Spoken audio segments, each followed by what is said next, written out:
Bienvenue à tous mes chers Moonies dans le podcast Come on the Moon. Alexandre, je suis ravie de vous accueillir dans ce podcast où nous parlerons entrepreneuriat bien sûr. Nous parlerons également communication digitale à l'aide d'interviews de professeurs de yoga, d'interviews d'entrepreneurs, tout cela allié à la communication digitale. Il y aura certains épisodes dédiés à des interviews, d'autres épisodes spéciaux comme On the Moon et des épisodes également sur le cycle lunaire allié à chaque mois pour les entrepreneurs. J'espère que ces nouveautés vous plairont et n'hésitez pas à nous faire vos retours par message, par mail, en laissant des petites étoiles sur les plateformes dédiées comme Apple Podcast, des commentaires. Ça nous fera très très plaisir d'échanger avec vous. Je vous souhaite une très bonne écoute.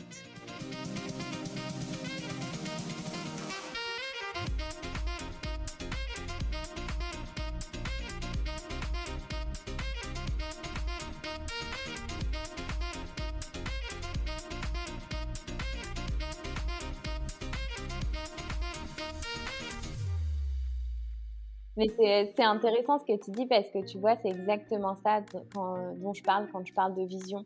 On a tout un travail avec les filles, avec les femmes que je coach sur la vision parce que, en fait, si ta vision c'est de bouger, tu construis ton activité entrepreneuriale autour de ça. Et tu te dis, en fait, voilà, ma vision c'est de bouger, je vais pas ouvrir un cabinet de naturopathie. Je vais penser mon métier autrement, quoi.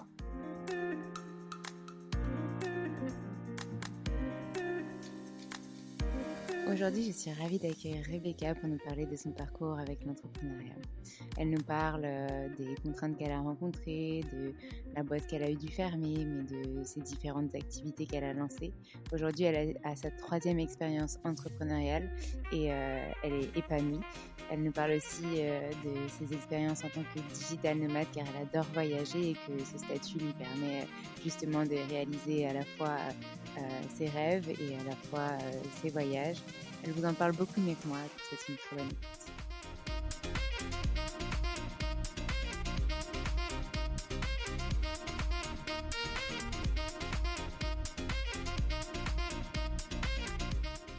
Hello Rebecca, je suis ravie de t'accueillir dans ce nouvel épisode de podcast où tu vas nous parler de ton parcours avec l'entrepreneuriat. Oui, salut Alexandre, je suis vraiment très contente d'être avec toi ce matin. C'est bizarre parce que du coup tu m'avais interviewé dans ton podcast et que maintenant on change les rôles et on s'était dit qu'on le ferait et je trouve que c'est vraiment très chouette qu'on puisse le réaliser. C'est clair, c'est très cool. Donc du coup, est-ce que tu peux commencer par nous parler de ton parcours avant de te lancer? Qu'est-ce que tu as fait comme études? Qu'est-ce que tu as fait comme travail, etc. Ouais, ok. Alors, c'est très changeant, hein. Accrochez-vous.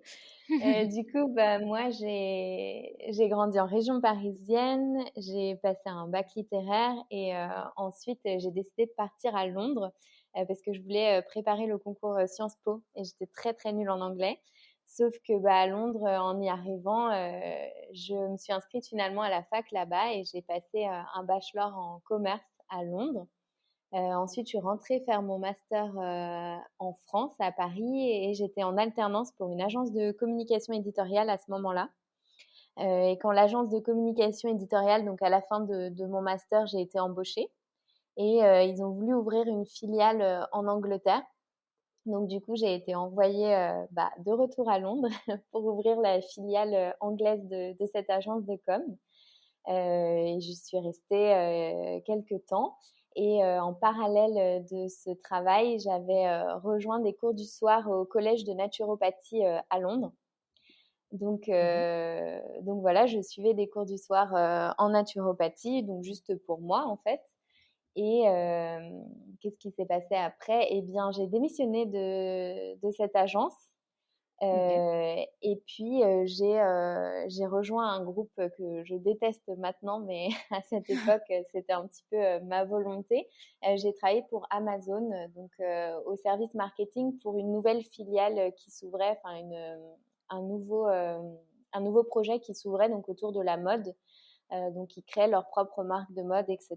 Donc j'ai rejoint une toute petite équipe chez Amazon à Londres. Et j'y suis restée 1 an. tout pile. Et à Mmh. ce moment-là, je vivais en colocation avec une de mes meilleures amies actuellement, Marine. Et en fait, on a eu l'idée de monter. Donc, je découvrais la mode éthique et tout le derrière en fait de l'industrie de la mode à cette époque, tout ce qui se passait d'horrible. Et du coup, on a commencé à réfléchir au sujet. Et à cette époque, c'était en 2016, fin 2016. Il n'y avait pas énormément de choses qui se faisaient. Donc à Londres, un petit peu plus qu'en France. Et en fait, on s'est dit, bah, on va créer une marketplace pour regrouper toutes les marques de mode éthique qui sont un petit peu petites, qui savent pas forcément mettre en valeur leurs vêtements et créer l'envie autour d'une mode un petit peu plus éthique. Et du coup, on est rentrés en France toutes les deux. Donc, on a été à Lyon, parce qu'elle, elle venait de Lyon, et on a créé Wes, ma capsule éthique. Donc, Mmh. c'était vraiment le début de l'entrepreneuriat pour moi, directement dans le grand bain, puisqu'on a créé une vraie entreprise, une SAS. C'était très intense, mais c'était génial aussi. Et puis, au bout de 2 ans et demi, je crois que c'était ça, on a décidé d'arrêter l'entreprise. Donc de se séparer sur ce projet. Et moi, je savais pas trop quoi faire. Forcément, après la fin d'une entreprise, c'est toujours un petit peu délicat. Et à ce moment-là, j'ai repris des études de naturopathie sur une année. Euh, et puis, j'ai décidé de me lancer là-dedans. Je me disais pourquoi pas. Et puis finalement, donc j'ai fait ça. J'ai créé une autre, je ne veux pas dire une entreprise, mais un autre projet qui s'appelait Question d'équilibre pour aider les gens à végétaliser leur alimentation, donc avec des programmes en ligne, etc. Donc c'était assez chouette, mais en fait, il y avait quand même la grosse partie marketing qui me manquait, parce que moi, c'est mon truc quand même, le marketing depuis tout le temps. Mmh. Et en fait, pendant ce projet, je rencontrais beaucoup d'entrepreneurs, beaucoup de naturopathes, beaucoup de sophrologues, de profs de yoga, etc., qui étaient passionnés par leur métier, mais qui avaient vraiment des difficultés sur tout ce qui était marketing digital notamment. Et du coup, je donnais quelques conseils. Et puis finalement, je me suis dit, en fait, c'est ça qui me plaît. Moi, j'aime pas spécialement travailler comme naturopathe. Donc, mais par contre, j'aime bien aider celles qui le font à se lancer, quoi, sur tout ce qui est marketing digital. Et donc, c'était quoi au début de l'été, j'ai pivoté, j'ai changé. Et du coup, maintenant, je fais du coaching business pour les entrepreneurs bien-être. OK. Est-ce que enfin, j'aimerais bien revenir sur, du coup, tes Ouais, premières expériences, dans l'entrepreneuriat. Donc, d'abord, la toute première où tu as lancé ta SAS avec, du coup, une associée. Est-ce que tu peux ouais. nous en parler un petit peu plus en détail, de comment ça s'est passé? Qu'est-ce qui a fait que tu as vraiment voulu te lancer et pas peut-être trouver un autre job, Ouais, ouais, que ouais. celui que tu faisais? Et aussi, si tu as envie d'en parler, pourquoi vous avez décidé de tout arrêter et voilà. OK et bah, super, ouais. Ouais, oui, parce que ça c'était pas si évident que quand je Mmh. le raconte comme ça. En fait, du coup, on était en coloc, moi, je découvrais vraiment la mode éthique parce que j'étais, dans l'univers de la mode pas éthique du tout. Et avant ça, quand j'étais plus jeune, j'avais un blog. J'ai eu un blog pendant de nombreuses années. J'ai toujours eu un projet à côté de mon travail, en fait, où j'aimais D'accord. bien passer du temps et cetera. Et donc en découvrant, cet univers de la mode éthique, je m'étais dit: «Je vais refaire un blog où, cette fois, je mettrai vraiment en avant que des marques éthiques et puis j'aiderai les gens et puis je vais démissionner d'Amazon parce que c'est pas du tout aligné avec mes valeurs et je trouverai un autre travail». Parce que j'étais pas du tout entrepreneur, enfin, j'imaginais jamais monter mon entreprise. Sauf Mmh. que mon ancienne associée, Marine, elle, pour le coup, c'était vraiment une entrepreneure dans l'âme. Elle avait déjà monté une boîte avec sa sœur. C'était son rêve de créer une entreprise. Mmh. Et du coup, quand on discutait de mon projet de blog, en fait, ça s'est vite transformé en on pourrait faire ça, on pourrait faire ça. Et du coup, je me suis un petit peu laissée entraîner dans le bon sens, hein. C'était cool à cette époque en me disant, bon, voilà, pourquoi pas. En même temps, c'est vrai que j'y avais pas pensé, mais elle a l'air de vraiment savoir de quoi elle parle d'un point de vue plus administratif, création de boîte, etc. Parce qu'elle travaillait chez Business France à l'époque, donc le service D'accord. économique de l'ambassade. Donc c'était vraiment son truc, quoi. Et donc, elle a fait tout ce qui était création de la SAS, etc. Et moi, en fait, je faisais presque comme le blog, en fait. Je trouvais les marques, je créais du contenu, je faisais les photos, j'imaginais le concept, etc. Donc, en fait, c'était une boîte un petit peu malgré moi, au tout début en tout cas. Et finalement, j'ai adoré travailler à mon compte, etc. Et pourquoi est-ce qu'on a arrêté? Déjà, je pense qu'une première entreprise, c'est une vraie entreprise, hein, pas forcément se lancer à son compte, mais c'est ultra challengeant. Nous, on a dû aller lever des fonds, etc. C'était une entreprise qui avait besoin d'un très gros fonds de roulement puisqu'on achetait les pièces. Après, on a même créé notre propre marque pour pouvoir devenir rentable. Donc, c'était énormément de travail et en fait, on n'avait pas bien cadré le projet dès le début. Bah, c'est assez drôle parce qu'en fait, je suis en train de préparer un épisode de podcast parce que je suis encore en train de fermer cette entreprise et j'ai jeté un œil dans tous nos dossiers, etc. Et je me suis rendu compte de toutes les erreurs qu'on avait faites en fait en créant cette Mmh. entreprise. Et je nous jette pas la pierre parce que c'était le tout début en fait, on savait pas. Mais voilà, on n'avait pas du tout de vision en fait d'entreprise. Enfin, on en avait une, mais elle changeait toutes les trois mois quoi, et elle n'était pas alignée avec ce qu'on voulait de nous à titre personnel. Et en fait, c'est super important.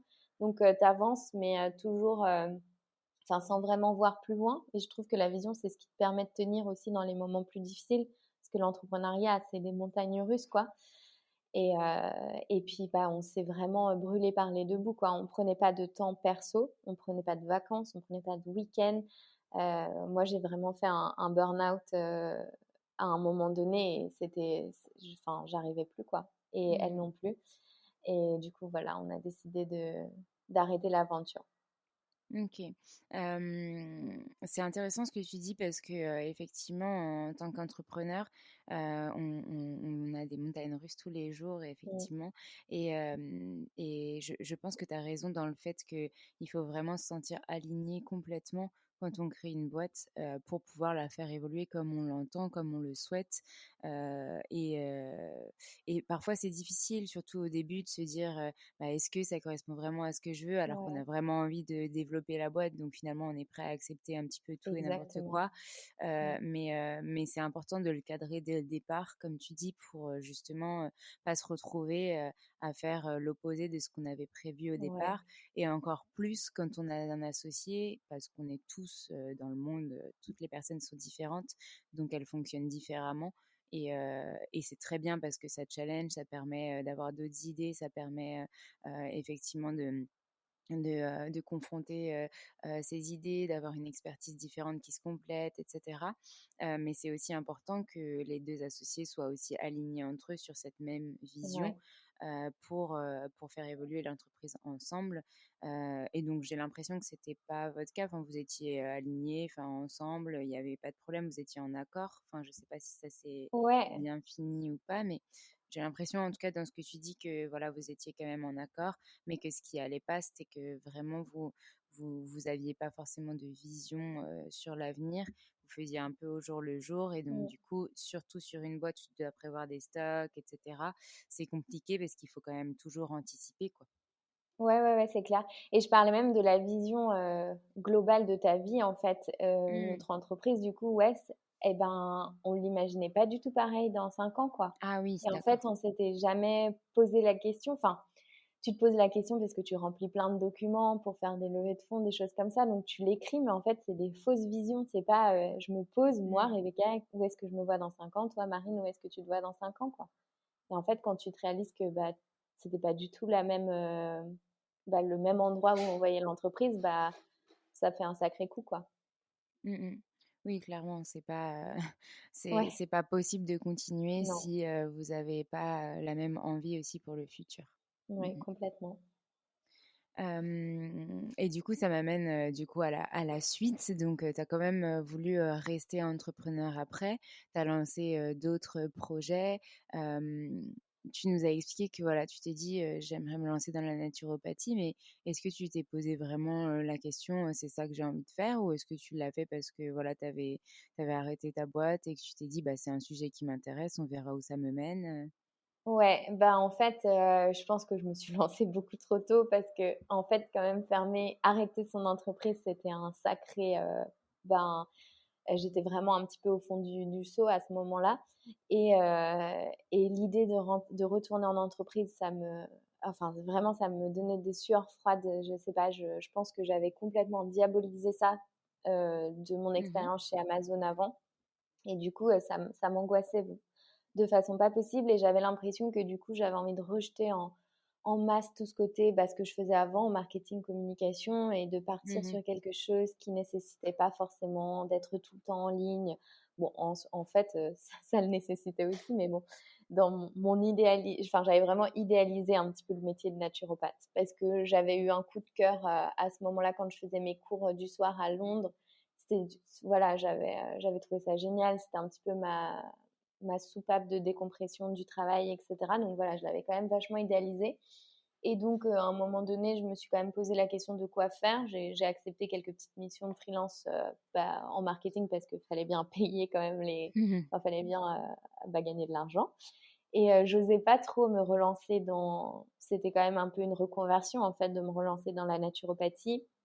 Et puis heureusement, j'ai mon copain qui m'a un peu encouragée là-dedans. En fait, c'est assez drôle parce qu'au tout début, maintenant que je fais le podcast, je m'en souviens, je m'étais directement dit, je vais faire du marketing pour les naturopathes. Donc en fait, je retourne un petit peu au tout début de l'idée du projet. Mmh. Et en fait, mon copain m'avait dit, arrête de te voiler la face, t'arrêtes pas de dire ça, mais en fait, ce que tu as envie de faire, toi, c'est de la naturopathie, pas d'aider d'autres naturopathes à se lancer. Parce que je pensais que c'était le cas à cette époque, hein. Et du coup, voilà pourquoi je me suis relancée dans ce projet. Et en fait, j'ai quand même maintenant un peu la fibre entrepreneur, c'est mon dada. Donc en fait, quand j'ai, en parallèle de suivre mes cours à ce moment-là, j'avais déjà créé un compte Instagram, une landing page, une newsletter, etc. Je commençais déjà à voir l'après Mmh. quand j'allais être diplômée, quand j'allais rendre mon mémoire, etc. Pour avoir des clients et des clientes. Donc voilà comment ça s'est passé. OK. Et tu as quand même un petit peu pratiqué en tant que naturopathe, mais tu t'y retrouvais pas finalement, c'est ça? Ouais, alors moi, du coup, j'ai pas du tout pratiqué en tant que naturopathe. J'ai dû faire 15 consultations dans le cadre de mon mémoire sur des sujets divers de la naturopathie. Et en fait, je me sentais pas du tout légitime. Euh, je me sentais pas légitime d'aborder un spectre aussi large de problématiques pour la vie des gens, en fait. Donc, je me suis spécialisée après ces entretiens dans l'alimentation végétalienne et végétarienne. Et du coup, j'ai vraiment eu une spécificité sur comment faire la transition dans son régime alimentaire, d'un point de vue alimentation, d'un point de vue vie quotidienne et d'un point de vue ne pas avoir de carence, etc. Mmh. Et là, pour le coup, je me sentais vraiment légitime parce que j'ai quand même travaillé pendant plusieurs mois sur ce sujet-là. Et du coup, en fait, je faisais pas des consultations parce qu'à ce moment-là, j'étais déjà partie en vadrouille. Je pense qu'on va en parler après. Et du coup, j'avais créé un programme en ligne qui s'appelait Mmh. Veggie Power, 5 semaines pour une alimentation plus végétale et moins transformée. C'est drôle. Mmh. Et du coup, en fait, j'avais certaines sessions avec les gens en direct, mais c'était vraiment un programme entièrement en ligne. Donc, je pratiquais pas du tout la naturopathie finalement. D'accord, donc tu faisais pas des séances, individuelles? Non, je faisais pas, ouais. Pas de séance OK. individuelle. Et comment ça s'est passé? Comment tu t'es rendu compte que, voilà, c'était plus aligné et qu'il fallait que tu reprennes, une activité plus sous forme de marketing? En fait, dans ce cadre de questions d'équilibre, je rencontrais beaucoup d'autres professionnels du bien-être, notamment d'autres naturopathes, d'autres nutrithérapeutes, et cetera. Et en fait, j'adorais leur donner des conseils sur la façon dont Mmh. elles communiquaient, sur le fait qu'elles étaient pas assez nichées. Enfin, c'était vraiment ça, c'était mon truc, quoi. Et moi, sur questions d'équilibre, ce que j'ai adoré faire, c'était créer l'image de marque, essayer de mettre en place des choses pour avoir des nouveaux clients, enfin vraiment le marketing digital, quoi, et l'entrepreneuriat. Et mon programme, j'y ai mis beaucoup, beaucoup d'énergie parce que j'y crois, hein. Enfin, toujours, je suis persuadée qu'il faut végétaliser son alimentation et donc je suis ravie de donner des conseils à ce sujet-là. D'ailleurs, j'ai un groupe Facebook avec presque 10 000 personnes dessus sur le sujet, quoi, que Ah j'avais ouais! créé à cette époque-là. Ouais, et je continue de l'entretenir, mais à titre de passion maintenant. Et en Mmh. fait, ce qui me plaisait, c'était vraiment le marketing, quoi. Et comment ils s'appellent ces groupes alors? Ils s'appellent Alors, comment il VG s'appelle? Power? Une idée recette facile, végétarienne, végétalienne, je crois. Non, j'avais fait vraiment un titre pour qu'il soit trouvé plus facilement. Et en fait, voilà, Tu es en mais train c'est de des le petites chercher en recettes. parallèle. Ouais, Pour la ouais, du semaine coup, végétarienne et végétalienne, c'est ça? ouais, ça doit être ça. Et du coup, les gens continuent de poster dessus des idées de recettes et tout. Mais voilà, c'est plus à titre, enfin, c'est complètement à titre personnel maintenant. Je OK. fais juste de la modération. OK, d'accord. Mais c'est bien parce que du coup, tu gardes quand même, cet aspect, dans ton quotidien, et à titre de passion donc finalement, c'était peut-être ça qu'il te fallait, juste l'avoir mais en passion. Exactement, Mmh. exactement. Ouais, ça m'a permis de me rendre compte de ça. Et il me semble qu'on s'est rencontrés, tu étais en phase de transition sur ça quand on s'est rencontrés. Exactement. Ouais, c'est Mmh mh. ça. C'était drôle parce que moi, j'écoutais ton podcast, Le yoga dans nos vies, depuis Mmh. plusieurs mois à ce moment-là. Et oui, quand j'ai voulu faire la transition, en fait, je voulais pas partir n'importe où. Donc, j'ai commencé à chercher des entrepreneurs en reconversion, des femmes en reconversion, pardon, pas des entrepreneurs, des femmes en reconversion vers des métiers bien-être pour pouvoir un petit peu les interroger sur leurs besoins, leurs envies, etc. Comprendre un petit peu à qui j'allais m'adresser. Mmh. Euh, et du coup, j'ai posté dans les groupes Facebook et toi, tu étais dans un groupe Facebook. Je sais plus lequel c'était, je crois, les slasheuses ou un Je truc crois comme que ça. c'était, ouais, un groupe, Ouais, de podcasts ou ouais, des slasheuses peut-être, ouais. Mmh. ouais, c'est ça. Et du coup, j'ai après vu que c'était toi qui étais derrière le yoga dans nos vies et c'est comme ça qu'on a continué à se parler. Mmh, mmh mh. Oui, c'est vrai, c'est une belle rencontre en tout cas. Ouais, c'est clair. Et puis du coup, les chemins parcourus, sont finalement, étonnants. Enfin, on arrive à voir qu'en peu de temps, on a toutes les 2 finalement un peu migré, Ouais, dans complètement, complètement. En si peu de mois, c'est ouais, clair. mais en tout cas, je voulais quand même, revenir sur, du coup, cette, période où tu as fait ta transition et où tu t'es rendu compte que, la naturopathie, c'était plus une passion qu'un alignement de métiers que tu voulais faire pour l'avenir et comment ça s'est passé cette transition, pour justement, ce que tu fais aujourd'hui? Et qu'est-ce que tu fais du coup exactement aujourd'hui? Et je sais que tu as lancé ton podcast, donc comment ça s'est passé, et cetera? Ouais, écoute, tu vois, c'est là où je vois que bon, déjà, j'en suis à la troisième expérience entrepreneuriale, donc tu fais pas les choses de la même façon du tout. Mmh. Là, je vais droit au but, je comprends vraiment ce que je dois faire, donc c'est beaucoup plus fluide, beaucoup plus simple et surtout, en fait, j'ai un marché et ça, c'est juste dingue la différence que ça fait, en fait. Quand il y a vraiment un besoin derrière, les choses se mettent en place de façon tellement plus simple. Mmh. Donc voilà, ça c'est un truc que j'ai réalisé et c'est super. Donc ça se passe bien. Donc là, ce que je fais en fait, c'est que je fais du coaching pour les entrepreneurs bien-être. Donc soit celles Mmh. qui sont en reconversion, soit celles qui sont déjà lancées mais depuis pas très longtemps, ou lancées mais ça fonctionne pas, elles n'arrivent pas à vivre de leur activité en fait. Et du coup, on a un coaching sur 3 mois où on reprend en fait, je me sers vraiment de tout ce qui n'a pas fonctionné pour moi, plus mon expérience de marketing digital. C'est-à-dire Mmh. que pendant tout le mois 1, on travaille vraiment sur leur projet, la vision, la mission, leur cible, leur niche, et cetera. Et puis au fur et à mesure, on met en place tout ce qu'il faut pour qu'elles se fassent connaître en ligne et qu'elles réussissent à vendre en se servant de différents canaux sur internet. Donc même si elles vendent des choses physiques ou des ateliers en ligne, des choses comme ça, et voilà. Donc ça, c'est vraiment un programme sur 3 mois que je fais en coaching individuel ou en coaching de petits groupes, donc de 4 à 5 OK. personnes. Voilà. Et du coup, c'était quoi l'autre question? C'était comment? Je me souviens La plus. continuité, enfin, en fait, comment tu es Ah oui, passée à ça et à cette nouvelle et le podcast, activité? Et puis, etc. voilà, le podcast, ouais. Ouais, c'est ça. Et du coup, c'est un truc dont je parle souvent au niveau des outils de communication, d'avoir un format un petit peu plus long qui reste, un format pérenne et un réseau social si on n'a pas le temps. Et du coup, moi, j'ai toujours été passionnée de podcast, mais vraiment, enfin, ça fait des années et des années, parce que même, je m'en rappelle, j'habitais à Londres, donc il y a très longtemps, et j'écoutais les podcasts américains parce que, enfin, j'imagine qu'il y avait des podcasts en France, mais je suis pas trop sûre. Je crois que c'était des podcasts de radio, en fait. Donc, Mmh. j'écoutais les podcasts de femmes entrepreneurs et tout ça. Enfin, c'était trop cool.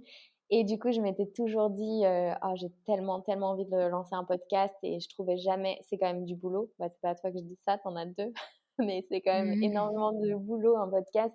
Et ça rentrait jamais dans mon emploi du temps. Et là, je me suis dit, en fait, c'est vraiment le bon moment d'en lancer un pour ma nouvelle activité, pour montrer un petit peu ce qu'il était possible. Donc moi, mon podcast, il s'appelle Plus de sens.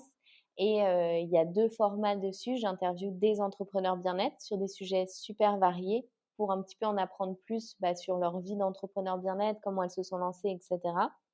Et j'ai un format plus court où cette fois, je donne des conseils très concrets de marketing, d'entrepreneuriat pour les entrepreneurs du bien-être. Et en fait, voilà, donc je me suis dit que c'est un sujet qui m'intéresse vachement, surtout la partie où j'interviewe d'autres entrepreneurs. Et en fait, je me suis dit, c'est un format qui fait rêver les femmes qui veulent se lancer aussi, de montrer que c'est possible, qu'il y a d'autres femmes qui le font et voir un petit peu comment ça se passe, etc. Et une partie un petit peu plus conseil où je peux montrer mon expertise. Donc voilà, c'était vraiment le format idéal. Et puis en fait, j'allais encore procrastiner dessus. Et finalement, il y a je sais pas si tu connais Basilic Podcast, un podcast d'initiative responsable, etc. C'est un podcast que je suivais à l'époque de Wes, ma marque de mode éthique, parce qu'elle parlait beaucoup de mode Mmh. éthique à l'époque. Et en fait, elle a lancé un coaching de groupe pour lancer son podcast. OK. Et j'ai répondu en commentaire: «Ah, c'est une très bonne idée». En fait, elle m'a dit: «Il est temps de te lancer». Je me suis dit: «Bon, c'est un signe». Si elle me dit ça, je vais lui demander plus d'informations. Et puis, finalement, j'ai rejoint son coaching et c'était bien parce que c'était ce dont j'avais besoin pour, juste passer à l'action, quoi. Et donc Mmh. voilà comment ça s'est fait. C'était, je sais plus, puisque tu étais ma première invitée, donc je sais plus quand est-ce que c'était. En avril, je crois, ou Je crois que mars. c'était en mai, ouais, avril-mai, quelque chose Ouais, comme ça, ouais. c'est ça, Mmh ouais. Ouais, donc moi, j'ai dû mh. commencer en mars, je pense. Ouais, oui, oui, et puis c'était, j'ai l'impression que quand on s'est rencontrés, c'était sur la thématique du podcast justement et tu cherchais des entrepreneurs, pour, discuter un peu de leur parcours et cetera et du coup, on Ouais, s'est contactés comme ça et c'est là que tu as su que j'étais la créatrice du podcast Yoga dans exactement. nos vies et c'est là que tu m'as dit: «J'aimerais bien quand même, t'interviewer dans mon podcast» et c'est vrai Ouais. que j'ai été la première invitée et c'était mon premier exercice, d'être interviewée alors que j'étais habituée à interviewer des gens. Donc, c'était pas un exercice facile. Aujourd'hui, tout a beaucoup évolué, comme tu le sais. Mais pour le coup, c'était super de voir l'évolution de ton podcast, comment tu l'as mis en place grâce à la formation que tu as choisie et que tu as suivie avec Basilic Podcast. Donc, vraiment, moi, j'ai été impressionnée et j'avoue que j'étais admirative de ton travail. C'est gentil. Et donc, depuis ce temps-là, ça suit son cours, c'est ça? Tu continues donc cette activité, développer donc ton programme de 3 mois pour les entrepreneurs bien-être, ton podcast donc en lien avec ça. Est-ce qu'il y a d'autres choses que tu fais et dont tu voulais nous parler? Non, c'est tout. En fait, ce que j'ai fait, c'est que j'ai co-construit le programme avec les premières entrepreneurs. Donc ça, c'est vraiment un truc que je Mhm. conseille d'ailleurs aux autres personnes aussi parce que ça permet d'être vraiment sur les besoins des gens et pas sur ce qu'on imagine. Et donc là, maintenant, le programme est construit. Donc je continue juste de faire des petits changements avec les nouvelles entrepreneurs et je pense faire une vraie session. En fait, là, j'ai pas du tout communiqué en fait, pas vraiment. Mhm. Donc, c'est un Oui. petit peu à l'opportunité, celles qui sont venues. Et je pense vraiment lancer la communication et faire rentrer des gens dans le programme fin décembre, je pense. Mhm. Ouais. Ouais. OK. Donc Là, là, pour maintenant, je prends l'instant, mon temps, là. tu fais plutôt Ouais. des individuels, c'est ça? Pour C'est l'instant, à ça, l'opportunité. exactement. OK. C'est ça, les individuels parce que j'aime bien, du coup, avoir directement les retours des filles. C'est beaucoup plus simple qu'en groupe où ça prend déjà du temps, qu'on s'exprime tout ensemble, et cetera. Donc là, ça me permet vraiment de voir les besoins, quoi. OK. Et aussi, je voulais revenir, sur quelque chose, qui Mmh. m'intéresse vraiment chez toi. C'est l'aspect, entrepreneuriat, mais, assez, nomade, digital Oui, travelling, digital nomade, comme on dit. Est-ce que tu peux nous parler un petit peu de cet aspect-là? Parce que tu nous as parlé de beaucoup de pays. Je sais qu'aujourd'hui tu es à Lisbonne, mais que tu aimes ouais. bouger énormément. Donc voilà, j'aimerais bien revenir sur tes Ouais. voyages, liés à l'entrepreneuriat. Et ouais, complètement. Et en fait, je suis en couple avec un entrepreneur aussi, donc ça aide. C'est-à-dire Ah qu'on est oui, tous les 2, effectivement. voilà, exactement, on n'est pas reliés géographiquement. Donc en fait, on s'est rencontrés à Lyon quand j'avais mon entreprise. Donc là, pour le coup, j'étais pas bloquée à Lyon, hein, c'était un choix, mais j'étais, voilà, avec mon entreprise à Lyon. Et quand je l'ai arrêtée, en fait, on attendait que ça avec mon copain, de se dire: «Bon, maintenant, on est libre géographiquement de partir où on veut». Et donc, on l'a fait directement. Sauf que, c'est arrivé, pendant le covid, non, ah non, non, si, je sais plus Si, c'est si, si. comment. Ouais, je crois, ouais. Ouais, c'est ça. Donc on a passé un mois, dans sa famille, à la campagne et puis ensuite on s'est dit: «Bah, oui, voilà, on a quand même envie de bouger», c'était le but. On Mmh. attendait quand même ça et tant pis, on y va, même pendant le covid. Donc on à la base, on voulait partir en Asie, mais bon, là, Mmh. c'était vraiment pas possible et donc du coup, on a fait, 8 mois, je crois, c'est ça, 8 mois, en Europe de l'Est. Enfin, en Europe de l'Est. On est passé par l'Italie, la Croatie, la Slovénie, on a été jusqu'en Bulgarie. Donc on bougeait assez régulièrement. Il y avait des endroits où on restait un petit peu plus souvent, un peu plus longtemps et d'autres où on bougeait, vachement, de toutes les 2 semaines, des choses comme ça. Donc c'était très fatigant, en fait. Même, quand Mmh. tu travailles à côté et cetera, en fait, avec le recul, c'était trop cool, tu découvres d'autres pays et cetera. Puis surtout, c'était le covid, donc tu regardais aussi quand est-ce que les frontières étaient fermées, quand est-ce qu'elles rouvraient. Il Mmh. fallait vraiment suivre de près, quoi. Et puis finalement, donc après, on est rentré pour cet été, donc là, en 2021. Mmh. On est rentré et on a passé l'été en France et là, moi, j'avais un petit peu la volonté, de repartir, mais cette fois de rester, plus longtemps, de me poser quelques mois, dans une ville, qu'on soit un minimum installé. Et donc on s'est dit: Lisbonne, ça a l'air, chouette». J'y étais allée pour mon anniversaire, il fait beau, il y a plein de Mmh. choses à faire, c'est cool comme pays, puis on peut y aller en voiture, parce que nous, Mmh. on a notre voiture, on bouge avec nos valises et cetera. Et du coup, on est à Lisbonne depuis septembre et on a notre contrat d'appartement jusqu'à mars, donc on reste vraiment longtemps et Mmh. après on ne sait pas. Mais oui, on va rebouger, c'est sûr, parce que, voilà, en fait, on a la possibilité de le faire, on aime bien tous les 2 bouger. C'est trop cool de redécouvrir une autre ville et en fait, on le peut avec notre travail, le faire, donc ouais. OK, super. C'est vraiment passionnant parce que du coup, il y a beaucoup d'entrepreneurs qui ont envie de le faire, mais qui se disent, «Bon, je vais quand même avoir, voilà, s'ils créent leur entreprise, leur siège social» et qu'ils le font pas toujours. Ah oui. Et puis quand on est engrené dans le flux du quotidien, de la vie, de nos clients et cetera, on se met plutôt des bâtons dans les roues. Moi, je sais que, tu vois, comme je viens de me lancer vraiment à temps plein, c'est pas maintenant que je le ferai, mais je sais que Ouais, ça me plairait énormément de pouvoir tout faire à l'étranger, je sais pas, partir un mois ou deux et me dire, je fais ça de mon van et c'est ouais, c'est cool, tu clair, vois. ouais. Enfin, Et du van, voilà. ça doit être encore plus, mais c'est Ouais. c'est intéressant ce que tu dis parce que tu vois, c'est exactement ça dont je parle quand je parle de vision. On a tout Mm, un travail avec les filles, enfin avec les femmes, que je coach sur la vision mm, parce que en fait, si ta vision, c'est de bouger, tu construis ton activité entrepreneuriale autour de ça et tu mm. te dis: En fait, voilà, ma vision, c'est de bouger, je vais pas ouvrir un cabinet de naturopathie. Je vais penser mon Oui. métier autrement, quoi. Mm, mm. Mais C'est ouais, c'est ça, ouais. facile au tout début d'un projet, c'est plus simple, quoi. C'est vrai, t'as raison. Et voilà, ne pas se bloquer avec un local si au final on sait qu'on n'a pas envie Exactement, d'un exactement. local et un pied-à-terre et qu'on veut bouger régulièrement. Donc là, vous êtes à Lisbonne pour jusqu'en mars à peu près, Au moins, normalement. ouais, jusqu'en Ok. mars. Et t'as d'autres Ouais. idées après? Vous avez d'autres En envies fait, on aimerait bien aller en Asie, c'était vraiment le sujet. Moi, mon copain, il Mhm. a vécu quelques années au Vietnam et D'accord. du coup, il est assez fan de l'Asie et moi aussi, j'aime beaucoup. Donc on ne sait pas encore où, par contre. Mhm. Et puis on a une tonne de mariages cet été en France. Donc dans tous les cas, on passe l'été en France, le temps de Oui. faire tous les mariages et au dernier, je pense qu'on s'en va, ouais. Ouais, il y a Et aussi cette fois cette plus longtemps. période-là, c'est vrai. Oui. Ah non, mais là, c'est hallucinant. De toute façon, il y a eu De tous les tous mariages les... Covid C'est ça. qui ont été Mm. décalés, ouais, Ouais, tous c'est les clair. mariages décalés et puis on arrive peut-être à une tranche d'âge aussi où tous nos amis Oui, se disent: complètement. «Allez, on y va, on se marie». C'est clair. OK. Voilà. Hem, donc du coup, je voulais aussi revenir sur, en fonction de ça, avec, voilà, les voyages que tu fais, le fait que tu es à l'étranger et que tu fais tout à distance avec tes clients et cetera. Est-ce que, tu peux nous parler de ton organisation au quotidien? Oui, oui.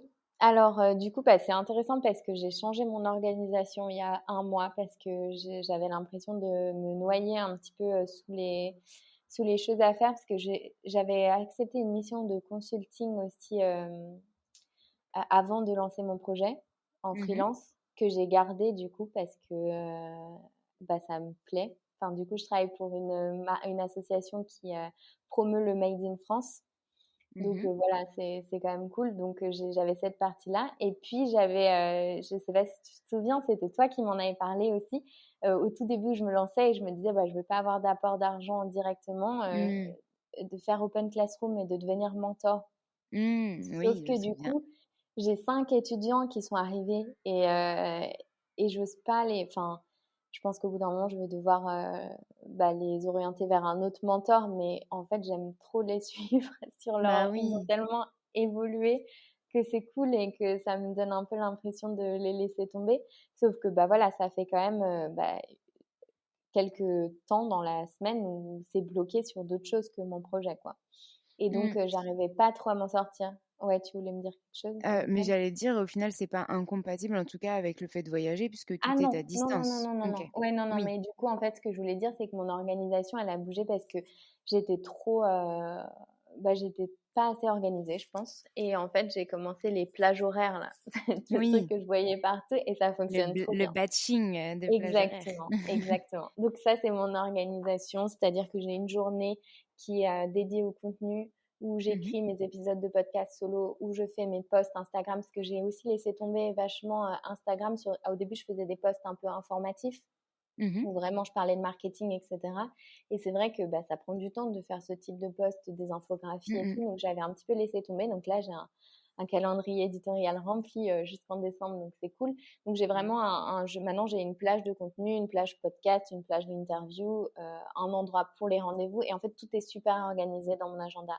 Et en ce qui concerne le travail à l'étranger, ce qui est un petit peu gênant, je pense, enfin moi je suis une extravertie, enfin donc vraiment dans le terme MBTI, c'est-à-dire que j'adore avoir l'énergie des autres pour me donner de l'énergie. Et bah Mmh. quand tu voyages tout seul, même en couple, bah en fait c'est difficile de rencontrer des gens. Donc maintenant je vais dans un coworking. Donc j'ai pris une application et c'est-à-dire que 3 jours dans la semaine, je sais que je suis au coworking, donc je suis entourée d'autres personnes, de leur énergie à elles, etc. Et ça aide vachement.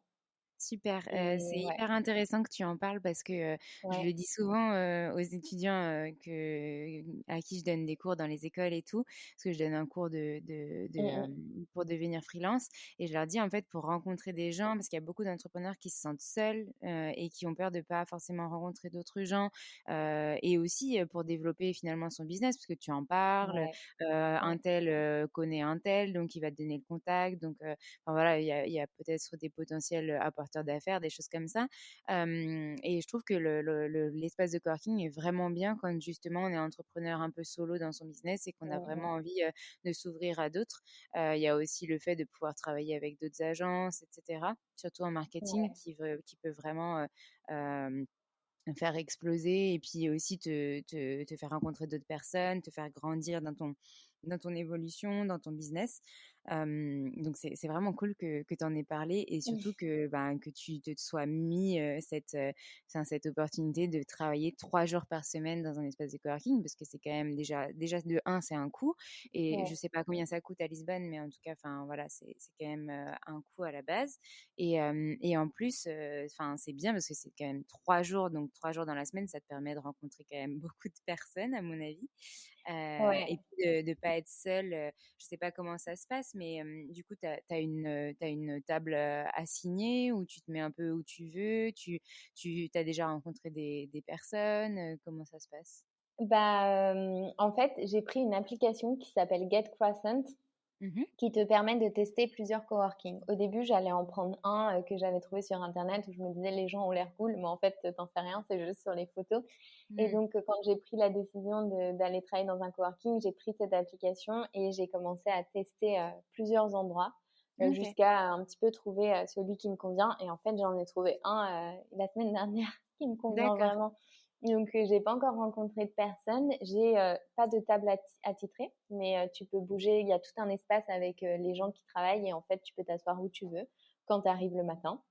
Et en fait, moi, ce qui me manquait, oui, je pense que c'est super important de le dire à tes étudiants, ouais, c'est que je pense qu'on est tous différents. Moi, je vois mon copain, il est très content de travailler dans son coin avec son ordinateur et en fait, il s'en sort très bien. Et moi, je mourrais un petit peu, quoi. J'ai besoin d'avoir du bruit autour de moi, d'avoir ouais, de l'animation et ne serait-ce que parler même à des inconnus, ouais. Ouais. Donc voilà comment ça se passe. Et donc là, je vais voir, hein, je te dirai si je rencontre des personnes, mais les gens ont l'air très chouettes. Donc je pense que oui. Et du coup, le reste de ton organisation, comment ça se passe? Est-ce que tu as des logiciels spécifiques que tu Ah oui, utilises, des choses comme ça? ouais, je suis une très très très grande fan de Notion, de Ah, Notion. nous aussi. Ouais. Ah, ça m'a changé la vie. C'est un truc de dingue. C'est pour l'organisation, mais je pense que c'est ça qui m'a vraiment aidé à y voir plus clair. Donc, Mmh. j'utilise Notion au quotidien pour tout.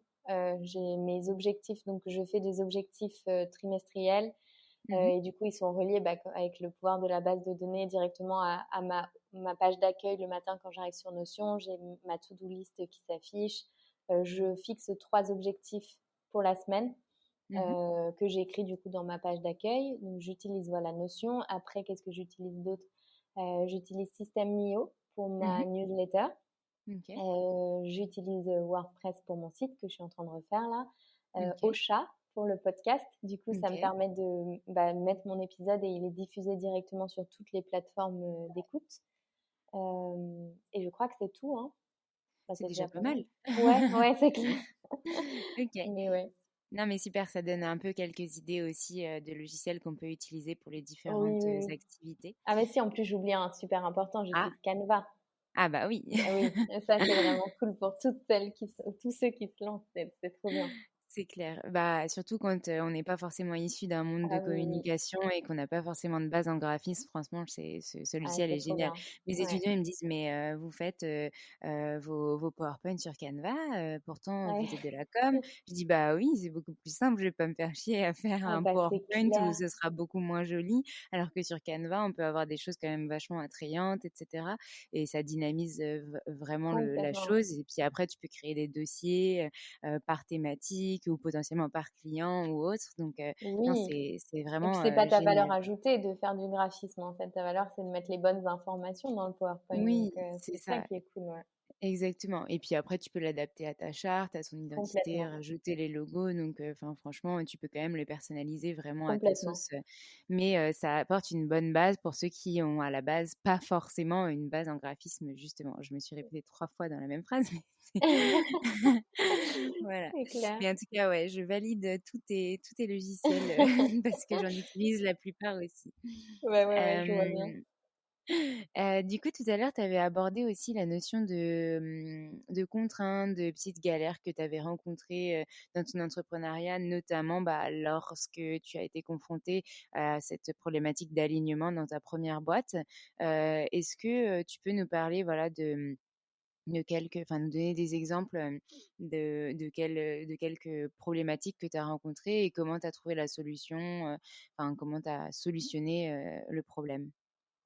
Ouais, alors, c'est difficile comme question.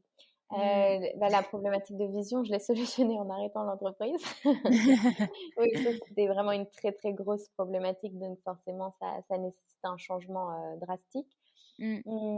Qu'est-ce que je après, je sais pas qu'est-ce que j'ai comme problème d'entrepreneur. Après, c'est pas des problèmes, je sais pas, tu vois, par exemple, on dit que c'est énormément de liberté et c'est vrai, c'est énormément de liberté, mais c'est Mmh. aussi, en fait, ton entreprise, tu y es tout le temps. Tu as jamais de répit, en fait. Tu Mmh peux mh. couper et te dire: «Il me faut un équilibre vie pro, vie perso», mais en fait, pour moi, donc j'ai pas la vérité pour tout le monde, mais je pense que c'est un peu illusoire. En tout cas, les premières années, en tout cas, quand tu travailles tout seul, tu as pas vraiment, quand tu reçois un email d'un client ou quoi que ce soit le week-end, le soir, tu y penses pendant les vacances, enfin, tu peux jamais vraiment déconnecter. Tu peux prendre du Mmh. temps pour toi et te dire, bon, bah voilà, je pars en vacances, mais tu pars toujours avec ton ordinateur. Donc, Mmh. moi, ça me gêne pas. Enfin, tu vois, je me suis dit, voilà, en fait, c'est beaucoup plus important pour moi d'être libre, de créer mon projet et de faire ce que je veux en ayant cette contrainte-là, plutôt que le contraire. Mais pour d'autres Mmh. personnes, ça peut pas être le cas. Donc, je sais pas si c'est ce type de problème.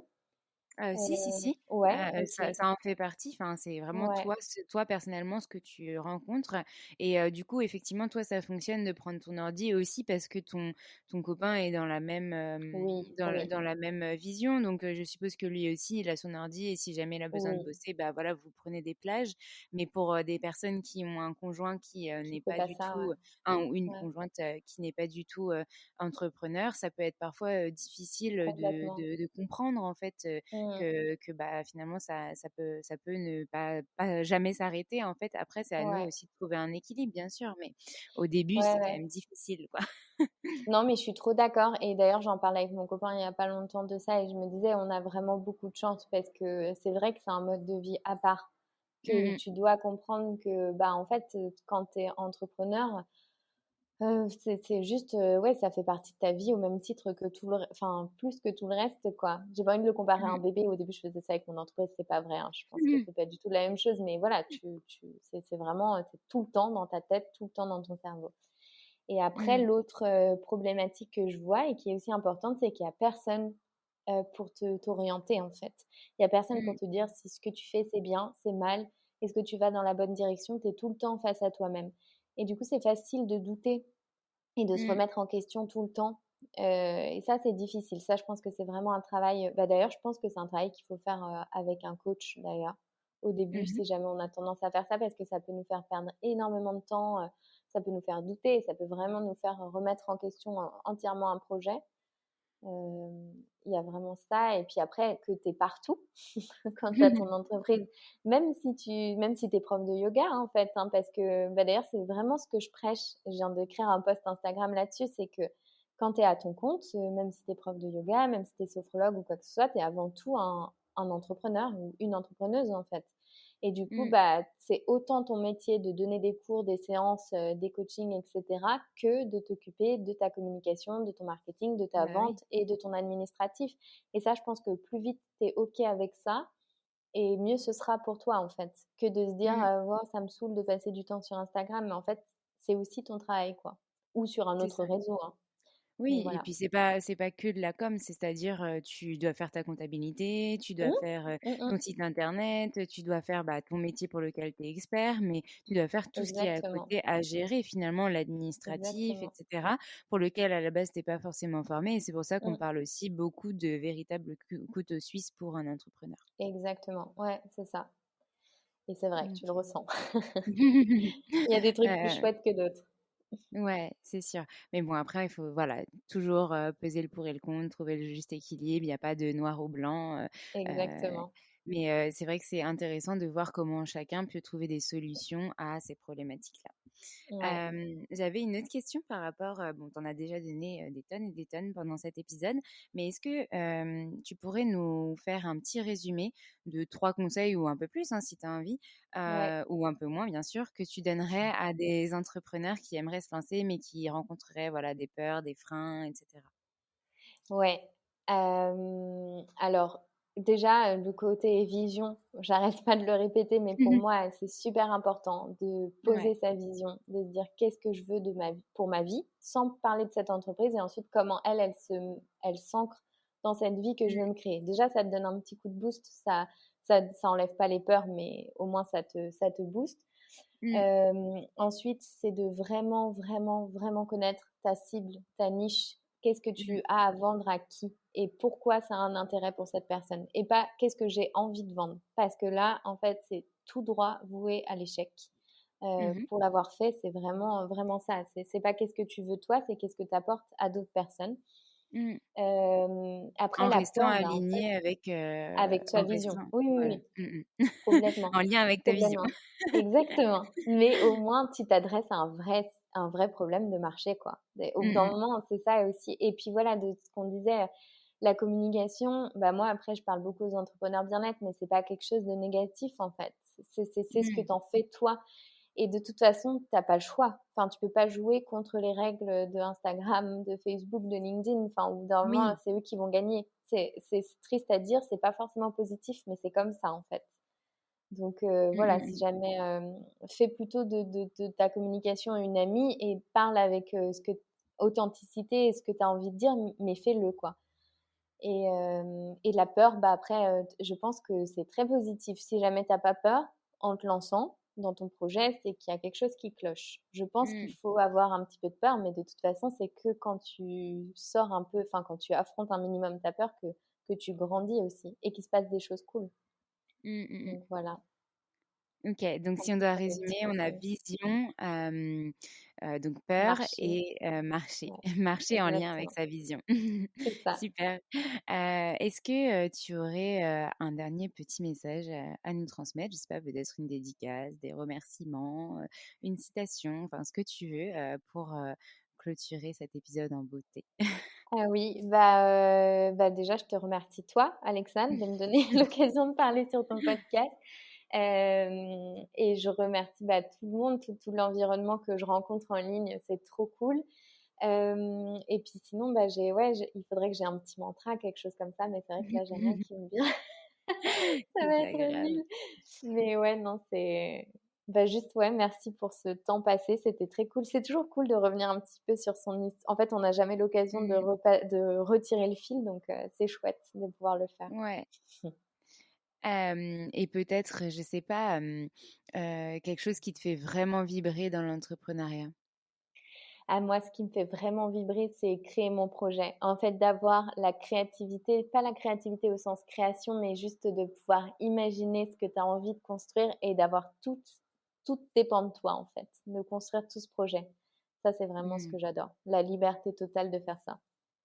Donc pour des entrepreneurs, si on s'adressait à eux, vibrez ce que vous faites Ouais, voilà, c'est et beau, et vibrer. vraiment ressentez tout ce que vous avez envie de ressentir dans votre activité, dans votre business, parce que c'est ça qui fera de votre business quelque chose d'unique et qui vous ressemble, en fait, c'est ça. Exactement, exactement. Super, bah merci beaucoup Rebecca pour tous tes partages aujourd'hui. Merci pour ta confiance et puis de toute façon, je sais qu'on se retrouvera très vite pour Oui, de beaux exactement, ouais, projets. Donc je te dis exactement. à très bientôt. À très bientôt, Alexandre.